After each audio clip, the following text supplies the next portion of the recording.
Tonight, Grammy winner Kid Cudi, who offered dramatic testimony in the Sean Diddy Combs trial, portraying the mogul who denies all charges as angry, vengeful, and looking like a Marvel supervillain.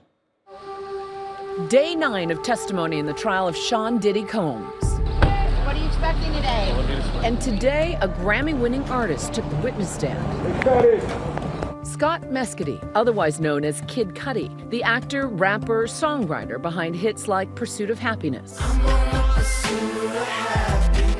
and Day and Night. Day and night, I toss and turn. Taking the stand to testify about what the prosecution claims are criminal actions committed by Combs during Mescudi's brief relationship with Cassie Ventura in 2011, during an apparent breakup between Cassie and Combs. Kid Cudi had dated Cassie Ventura, and she testified that it made Sean Combs jealous and angry. Mescudi testifying about an alleged break-in at his house in 2011, which he says was Combs showing up when he wasn't home. Mescudi testifying that he had a tense phone call with Combs, where Combs insinuates he was at Mescudi's home. I said, expletive, you in my house? And he was like, what's up? I was like, expletive, are you in my house? And he said, I just want to talk to you. I was like, I'm on my way over right now. He was like, I'm here.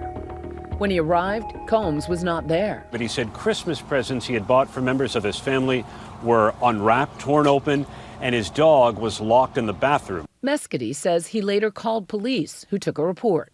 But the headline moment of this testimony, Mescudi describing an alleged 2012 incident where his Porsche 911 convertible had been set on fire. It looks like the top of my Porsche was cut open, and that's where they inserted the Molotov cocktail, Mescudi testified.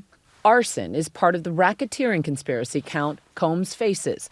Cassie Ventura previously testified that Combs threatened to have Kid Cudi's car blown up. Kid Cudi's car fire has been talked about for years, but it's significant now because federal prosecutors are trying to convince the jury that Sean Combs used arson as part of a criminal enterprise. That's one of the predicate acts of the racketeering conspiracy charge. Combs denies it. Combs denies all the charges against him. Shortly after that alleged incident, Mescudi says he and Combs met at the Soho House in Los Angeles. He said he remembered walking into a room with all sorts of glass windows and Sean Combs staring out the window, his hands behind his back, looking like what Kid Cudi called a Marvel supervillain.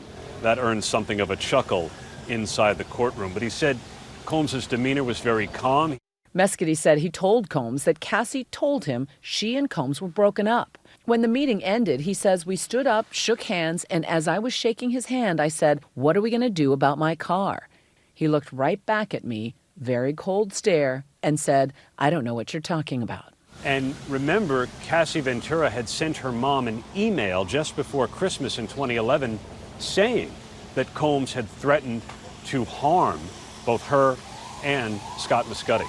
Mescudi testified that Combs basically apologized for everything without admitting any involvement in the firebombing a couple of years later, and that Mescudi had made peace with it.